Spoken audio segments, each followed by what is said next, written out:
Maka kita lanjutkan metode yang kedua.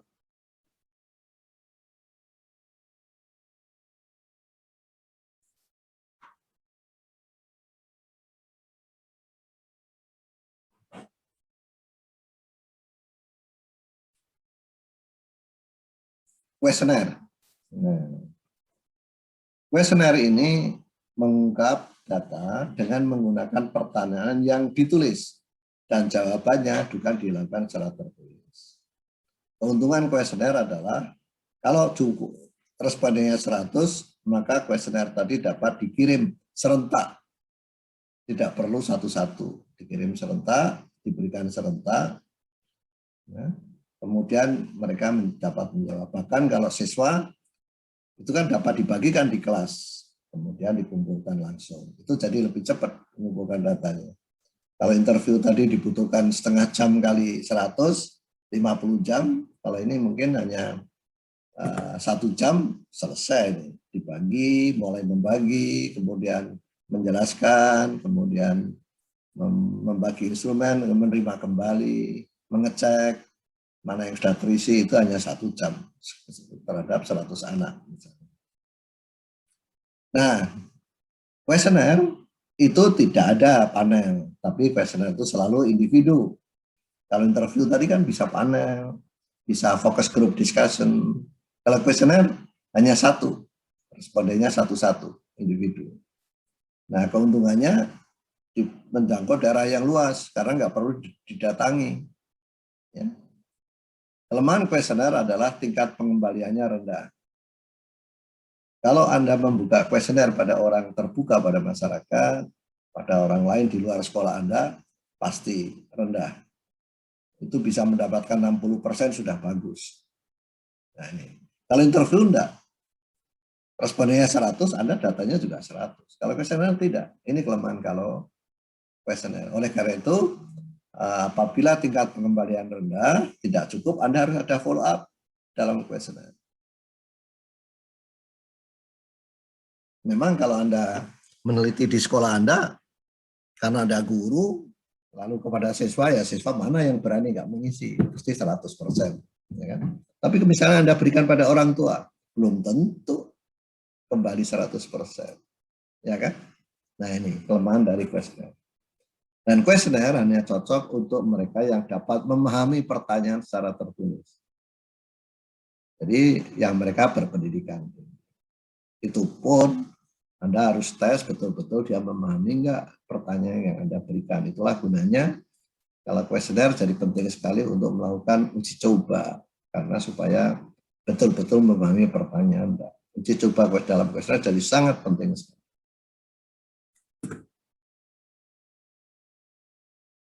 Kalau Anda misalnya ingin meneliti latar belakang peserta didik SD di daerah pegunungan, ada orang tua, mungkin Anda tidak bisa menggunakan kuesioner. Tidak semua orang tua bisa membaca dan mengerti angket Anda. Ini yang harus hati-hati.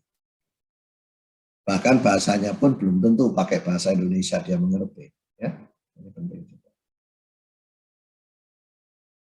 Nah ini cara menyelenggarakan kuesioner. Jadi kuesioner yang baik itu tidak langsung diberikan. Ya, ini yang Anda lakukan sendiri kuesioner tadi. Itu harus ada, kalau mau dilakukan dengan tatap muka, bisa kuesioner tadi dengan tatap muka kan dikumpulin, maka Anda dapat menjelaskan tujuannya, bagaimana mengkonfirmasi jawaban, bagaimana memotivasi responden supaya mengisi, supaya tingkat pengembaliannya tinggi. Tapi ada kuesioner yang dikirim. Kalau dikirim, Anda tidak bisa menjelaskan ini secara lisan. Ya kan? Maka Anda harus tulis penjelasan ini. Oleh karena itu, kuesioner yang baik kalau dikirim, harus ada pengantarnya. Pengantar yang menjelaskan tujuan penelitian itu apa, bagaimana kalau kurang jelas harus apa yang dilakukan. Anda harus memberikan motivasi pada responden supaya dia menjawab, gitu ya. Lewat tulisan tapi, lewat tulisan. Supaya bagaimana kalau ingin misalnya mengklarifikasi. Cara yang ketiga, kuesioner lewat online, ya, dengan menggunakan melalui komputer, melalui internet, maka ini mirip yang kedua. Walaupun internetnya bisa pakai Zoom, seperti kalau kita kuliah ini bisa lihat orang, tapi tetap jarak jauh, maka Anda harus tuliskan di dalam kuesioner Anda seperti ini, dituliskan sebelum dikirimkan lewat elektronik. Jadi kuesioner dapat diselenggarakan sendiri, dapat artinya mereka dikumpulkan lalu baru diberikan kuesioner, atau Anda kirim kuesioner, atau Anda bisa kirim juga lewat online. Ada 3 model sekarang. Nah, sekarang sudah banyak penelitian-penelitian yang menggunakan online ini. Bahkan dapat Anda rancang online ini, begitu dia ngisi, langsung komputernya ngitung sendiri. Langsung masuk di dalam statistik SPSS, Anda tinggal klik, jawaban dapat, hasil analisis regresinya juga dapat. Tapi ini Anda kan harus dibantu oleh ahli penyusun programming komputer untuk dapat melakukan itu.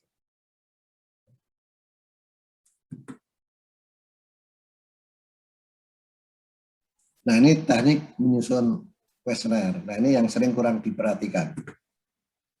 Jadi kuesioner ini harus mengungkap fakta yang dapat, tujuan pertanyaan itu mengungkap fakta yang dapat ditanyakan secara langsung, bisa menyangkut pendapat, perasaan, atau yang dapat dinyatakan dalam gradasi. Jadi ada tingkatannya. Nah, bahasa dalam kuesioner harus disesuaikan dengan tingkat pemahaman responden. Misalnya kuesioner untuk anak-anak SD dan TK mungkin tidak dalam bentuk kata-kata, kuesioner dalam bentuk gambar. Karena bahasa komunikasi bahasa untuk anak TK lebih cocok pakai gambar. Nah, ini juga penting, apakah kita perlu menggunakan pertanyaan terbuka atau pertanyaan tertutup. Penggunaan kalimat juga penting, ada pertanyaan-pertanyaan yang bersifat positif, ada yang negatif, lalu disusun dari yang bersifat umum kepada yang bersifat spesifik. Ini beberapa pedoman lain untuk menyusun kuesioner yang baik. Oke. Nah, ini yang kelemahan yang paling banyak. Pada umumnya di tesis, kalau disuruh bikin kuesioner, langsung membuat soal item, namanya dalam kuesioner disebut dengan item. Pertanyaan pertama, kedua, dan ketiga. Ini beberapa tips yang penting harus Anda perhatikan kalau membuat kuesioner. Yang pertama, harus ada pengantar. Isinya, Anda harus menjelaskan siapa Anda, tujuan penelitian untuk apa, pentingnya jawaban responden, dan pernyataan bahwa Anda menjamin jawaban itu bersifat konfidensial. Artinya hanya Anda yang boleh tahu, yang lain nggak boleh. Yang jangan lupa juga ucapan terima kasih. Ini pengantar yang baik. Setelah itu Anda kelompokkan. Kalau misalnya variabel A itu terdiri dari 5 kelompok, ya harus dikelompokkan. Pertanyaan tentang A, pertanyaan tentang B, pertanyaan tentang C, dan seterusnya. Lalu juga jangan lupa ada petunjuk mengisinya. Bagaimana? Apakah dicentang, apakah disilang, apakah yang terbaik, apa yang sesuai dengan kenyataan. Ini harus ngomong Anda. Jawablah sesuai dengan kenyataan pada diri Anda. Atau itu berbeda loh nanti hasilnya. Kalau Anda memberikan petunjuk, jawablah yang menurut Anda terbaik. Terbaik belum tentu sesuai dengan kenyataan pada dirinya. Tentang kejujuran. Mana yang terbaik misalnya? Ya dia akan memberikan kejujuran yang terbaik. Tapi belum tentu dia melaksanakan. Jadi oleh karena itu penting sekali di sini petunjuk mengisinya yang mana? Yang terbaik apa yang Anda laksanakan? Sangat penting. Apakah yang sesuai dengan kenyataan pada diri Anda? Itu penting sekali. Tidak sama dengan kalau disuruh menjawab menurut Anda yang terbaik. Kalau menurut Anda yang terbaik bukan tentang kejujuran, tentang pendapat Anda tentang kejujuran. Jadi beda. variabelnya. Tapi kalau sesuai dengan keadaan Anda, berarti keadaan kejujuran Anda yang diungkap. Ini menyangkut validitas lagi. Oke? Petunjuk pengisian jadi sangat penting sekali, apa yang diminta dan bagaimana cara menjawabnya. Oke? Jangan lupa yang terakhir ada penutup juga. Di dalam bagian yang terakhir setelah diberi pertanyaan tadi ada penutup. Ini juga nggak pernah, jarang sekali tesis kita yang ada. Apa penutup tadi? Untuk memberikan catatan agar responden meneliti kembali jawabannya dari awal sampai akhir. Jangan-jangan ada yang belum diisi. Kembali setelah itu baru ucapan terima kasih. Ini penutup ini hampir tidak ada itu di instrumen tesis yang saya jumpai. Dan ini penting sekali. Oke. Nah, yang terakhir ada coding scheme supaya nanti Anda mempermudah untuk menganalisis. Ini coding scheme nanti saya jelaskan berikutnya. Oke. Nah, sekarang sampai di sini dulu. Maaf, coding scheme. Coding scheme adalah satu kode dan instrumen yang nanti dipakai untuk memberikan kode kalau jawaban A itu skornya berapa? 1 atau 2. Misalnya ada jawaban ada 4 pilihan. A, B, C, D. Coding scheme itu adalah suatu daftar yang sebagai pedoman untuk memberikan nilai apakah A nilainya 1 atau 4, B nilainya 2, C nilainya 3 misalnya, D nilainya 4. Ini tidak perlu dituliskan di dalam instrumen, tapi dalam instrumen Anda kasih kolom tersendiri sebelah kanan. Nanti saya kasih contohnya. Oke, saya kasih contoh. Coding scheme itu.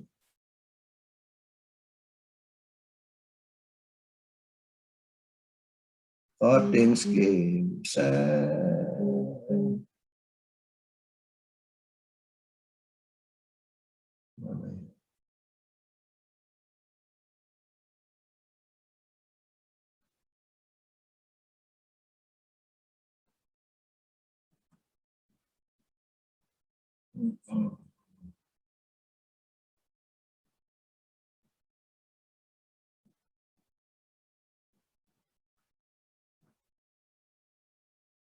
Nah, ini yang saya maksud coding scheme. Kurang gede ya. Ini skema kode. Jadi kalau menjawab 1 itu berapa? Ya itu dapat 1, tidak dapat 2. Kalau yang seperti ini 0 sampai 3 hari 1, 4 sampai 6 hari 2, ini yang sama dengan coding scheme. Dalam instrumen ini tidak usah ditulis, ini pegangan Anda. Cuma perlu ada kolom seperti ini yang dibatasi dengan garis. Nah, seperti ini. Jadi nanti ini dibuang, ya, isinya dibuang, karena isinya ini pegangan Anda sendiri. Tapi pada instrumen yang diberikan pada siswa, ini dibuang. Bagian ya tidak, ini dibuang. Sehingga waktu Anda mendapatkan setelah mengumpulkan kuesioner peserta didik, Anda setiap angket Anda dapat tulis di sebelah kanan nanti. Oh, ya dia nilainya 1. B nilainya 2. C nilainya 3. D nilainya 3 misalnya. C nilainya berapa hari gitu kan. Ini yang dimaksud dengan coding scheme. Sehingga pada waktu Anda memasukkan ke komputer, Anda tidak perlu membaca satu-satu lagi pertanyaan ini. Responden 1 nilainya 2. Responden 2 pertanyaan 1 untuk responden pertama. Pertanyaan 1 nilainya 2, pertanyaan 2 nilainya 4, pertanyaan ketiga skornya berapa. Begitu maksudnya. Cukup membaca coding scheme, tidak lagi membaca pertanyaan lagi. Itu aja gunanya coding scheme tadi. Ya. Ini saya stop dulu. Kita masuk lagi yang questionnaire tadi. Sampai di sini ada pertanyaan tentang questionnaire? Saya nanya lagi, Prof. Ya, silakan. Kalau misalnya kita mau mengetahui minat belajar matematika pada siswa SD yang sekolahnya dia minta tolong gurunya yang bersangkutan. Jadi kita kirim angketnya itu ke gurunya, misalnya lewat email begitu. Nanti gurunya yang nyebarin angketnya itu ke anak-anak dan bantu penjelasannya ke anak-anak menjawab angketnya. Itu boleh nggak, Prof? Boleh, tapi sama Iya, syaratnya. nanti jawabannya Gimana? Iya. Syaratnya apa? Syaratnya sama dengan interview tadi. Harus ada apa? Oh, Harus ada apa? briefing. Briefing, harus ada pedoman menyelenggarakan angket, prosedurnya seperti apa, harus Anda jelaskan. Boleh. Dan harus ada monitor. Anda monitor juga. Oke. Seperti interview tadi, boleh. Oke. Itu harus penting sekali. Lalu yang paling sulit kalau anak bertanya. Guru tadi kan harus dapat menjawab. Pak, itu soal yang pertama maksudnya apa? Nah, Anda harus kasih briefing supaya guru dapat menjawab. Jadi Anda harus menjelaskan satu persatu pertanyaan yang akan pada guru yang akan menyebar angket supaya kalau ditanya muridnya dia dapat menjawab. Loh, kalau nggak dapat jawab kan Anda mungkin datanya jadi tidak lengkap.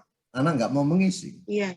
Nah, jadi itu harus juga sehingga guru betul memahami setiap pertanyaan maksudnya apa. Briefingnya itu bisa lewat itu ya, Prof.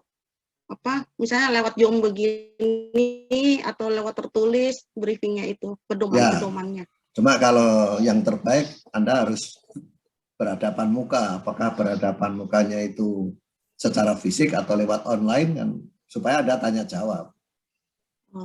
Ya. Oke. Iya. Tetap. Briefingnya namanya briefing. Jadi harus ada ketemu. Walaupun ketemunya kayak seperti kita online ini, tetap ketemu, harus ketemu. Briefing itu. Ya. Kalau enggak nanti enggak dong gurunya. Boleh. Ya. Terima kasih, Prof. Ya. Dan kalau itu Anda lakukan, Anda harus tulis di bab 3. Untuk melaksanakan itu, saya akan minta bantuan sekian guru, dan saya melakukan briefing tanggal sekian, pertanyaannya sekian, pertanyaan-pertanyaan yang ditanyakan guru ini Anda laporkan dalam bab 3. Oke? Jangan langsung dapat data angket gitu, enggak. Jadi Anda laporkan dalam metodologi. Saya menggunakan pengumpulan data, tetapi kemudian saya juga menggunakan petugas yang mengumpulkan data kuesioner ini. Sebelumnya saya lakukan briefing. Anda cerita di bab 3. Ya. Oke. Ada lagi? Pertanyaan? Mau bertanya, Prof? Boleh. Kalau membuat kuesioner itu ada minimalnya enggak? Oke. Misalkan kita ingin misalkan 20 gitu misalkan. Ya, syarat enggak? Ya. Baik. Ini tadi si Maria ya? Iya, Pak. Oke. Jadi kalau membuat kuesioner itu apa saja? Apakah kuesioner, pedoman observasi, apakah kemudian interview? Ada syarat minimalnya enggak? Enggak ada. Enggak ada. Tetapi ada syarat supaya valid. Itu persyaratannya. Tadi kan persyaratan instrumen tadi, apakah angket, apakah pedoman interview, apakah tes kan harus valid. Itu yang harus dijamin, bukan banyaknya. Ya. Nah, supaya valid gimana? Ya harus sesuai dong dengan kisi-kisi, dengan definisi operasional dan atau definisi construct. Itu syaratnya. Kalau dalam definisi construct terdiri dari 20 komponen, Anda harus 20 komponen dong. Jangan hanya 5. Sebaliknya, kalau hanya dibutuhkan 5, Anda bikin soal 20, malah bingung nanti. Jadi, bukan jumlahnya yang penting, tapi sesuai enggak dengan definisi operasional atau definisi konstruk. Itu yang penting. Saudara Maret, jelas? Ya, Prof. Oke. Terima kasih. Ya.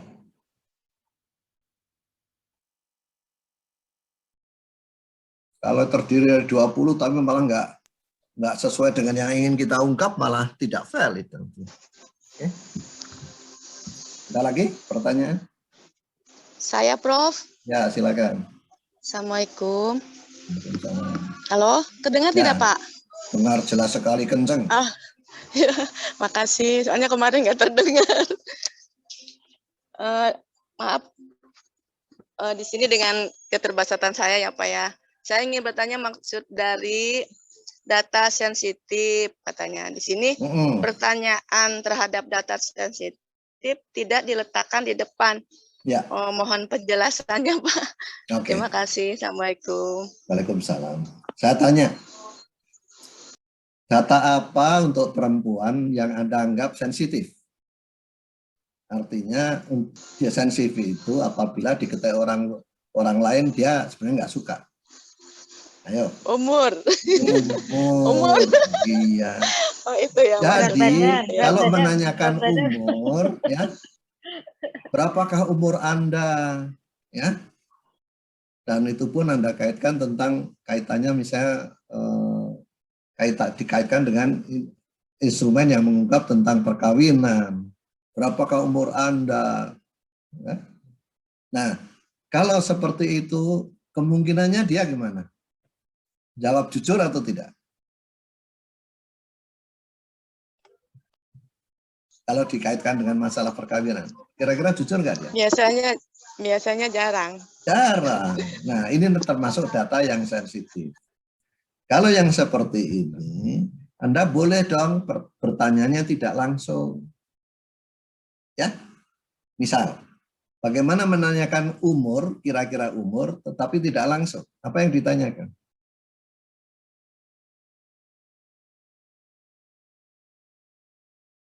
Tahun berapa misalnya? Kuliah atau SMA.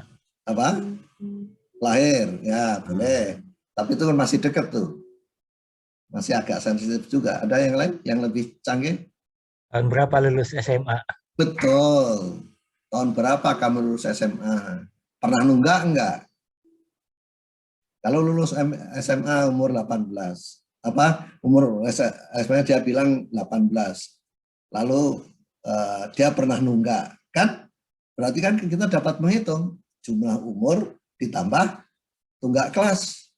Umur kira-kira setelah lulus tahun berapa ditambah tinggal kelasnya. Lebih baik itu valid daripada Anda tanya berapa umurnya. Ya.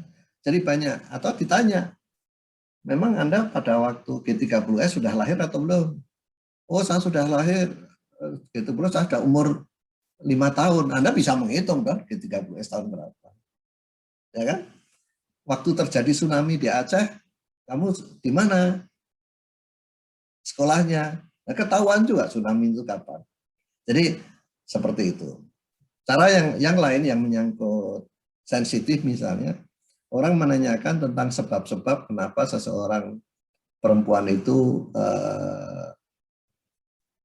misalnya yang sensitif pada anak ya, anak ditanya kenapa kamu kok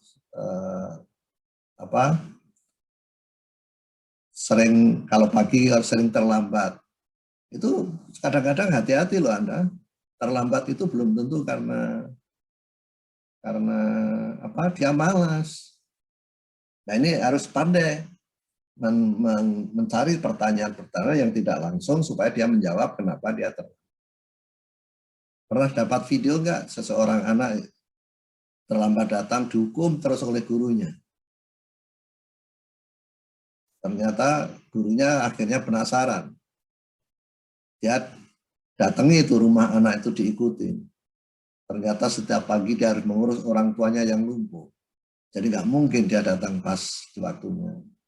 Akhirnya dia tidak pernah lagi menghukum anak itu. Nah, ini kan mengungkap data yang sensitif juga. Dia nggak akan ngomong dong di depan gurunya. Pak Guru saya akan terlambat karena begini, dia nggak akan ngomong. Yang kayak itu adalah pertanyaan yang sensitif. Kalau ada seperti itu, jangan ditaruh di depan. Kenapa? Kalau dia sudah merasa saya sudah enggan menjawab pertanyaan ini, dia akan mempengaruhi pada pertanyaan-pertanyaan yang berikutnya. Ikut enggan juga gitu loh. Jadi kalau bisa pertanyaan yang paling atas itu enteng-enteng, makanya ada pertanyaan pembuka tadi, pertanyaan untuk pemanasan. Walaupun Anda akan mengatakan tentang pada anak, sikap anak terhadap guru, mungkin Anda punya pura tanya dulu namanya siapa, keluarganya berapa, punya adik enggak, kayak gitu. Mungkin barang 1 sampai 5 pertanyaan yang kemudian pertanyaan yang terakhir tadi bisa mengarahkan pada pertanyaan yang intinya. Nah, angkat-angkat kita di siswa S2 ini enggak langsung hantam promo, ada pertanyaan 1, cekrek, 2, cekrek, tidak tahu siapa yang jawab dan tidak. Bahkan identitas responden pun enggak ada. Nah, ini saya kira penting sekali. Jadi pertanyaan yang sensitif seperti itu taruhlah di tengah-tengah atau di belakang, jangan di depan. Oke. Jadi ada seperti itu. Jelas, Saudara Ani tadi? Ya, terima kasih Prof. Pak, saya ya ini Mak saya ya Pak ya. Dari cara misalnya contohnya Pak ya, mau bikin angket, mau motivasi belajar siswa. Setelah penjelasan dari Bapak gitu, berarti banyak sekali poin-poin yang harus saya dalami gitu, atau pelajaran-pelajaran yang harus saya pahami. Betul. Ini dengan keterbatasan saya nih Pak ya, maaf ya. Dan cara bertanya, misalnya kalimat-kalimat yang akan saya tanyakan juga sebenarnya masih ngambang gitu bagi saya Pak. Gitu ya. Tapi moga-moga gitu dengan penjelasan step by step, insya Allah. Oke, ya syukur. Jadi ada yang selama ini mungkin makasih, Prof. Hal yang baru ya, silakan. Ya, oke.